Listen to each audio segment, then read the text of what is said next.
এবারে metal presence কৃষি সংবাদ, সুজলা সুফলা।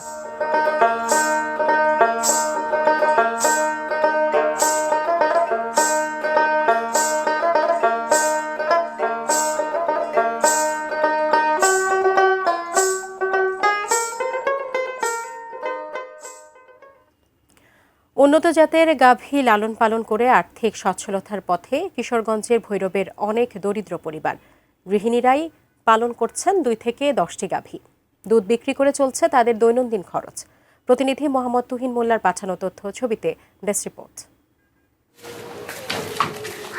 ভোরের আলো ফুটতে না ফুটতেই গৃহিণীদের ব্যস্ততা, গাভী ও বাছুরের পরিচর্যা, দুধ দোয়ানো এবং তা বাজারে পাঠানো নিত্যদিনের এমনই কর্মযজ্ঞ ভৈরব উপজেলার প্রত্যন্ত গ্রামগুলোতে। বিদেশি গাভী পালন এবং দুধ উৎপাদনে স্বাবলম্বিতার স্বপ্ন এনেছে প্রান্তিক চাষি পরিবারে। অনেকে আবার দুধ বিক্রির বাইরে গোবর থেকে তৈরি জ্বালানি বিক্রি করে আয় করছেন বাড়তি অর্থ। দুধের চাহিদা এবং দাম ভালো থাকায় গাভী লালন পালন বেশ লাভজনক। গ্রামের অধিকাংশ লোক, বিশেষ করে যুব সমাজ, ঝুঁকছেন এই গবাদি পশু পালনে। সচ্ছলতার সুখ অনুভব করছেন তারা।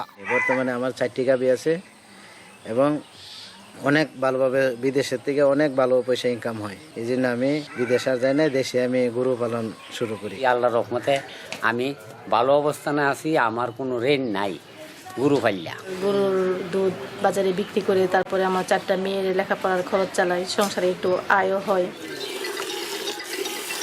আগে 10টি দেশি গাভী পালন করে যা আয় হতো, এখন একটি মাত্র উন্নত জাতের গাভী থেকে তার চেয়ে বেশি আয় করছেন কৃষকরা। সরকারিভাবে পৃষ্ঠপোষকতা পেলে গাভী লালন পালন ও দুধ উৎপাদনে সচ্ছলতা ফিরবে আরো বহু পরিবারে। প্রান্তিক খামারিগণ তাদের এই উৎপাদিত দুধের মাধ্যমে তাদের পারিবারিক ভরণ পোষণ মিটাচ্ছে। প্রত্যেক গরুর গড় দুধ উৎপাদন ক্ষমতা প্রায় 15 থেকে 18 লিটার এবং দিনে দিনে তা বৃদ্ধি পাচ্ছে এবং বেকারত্ব সমস্যার সমাধান হচ্ছে।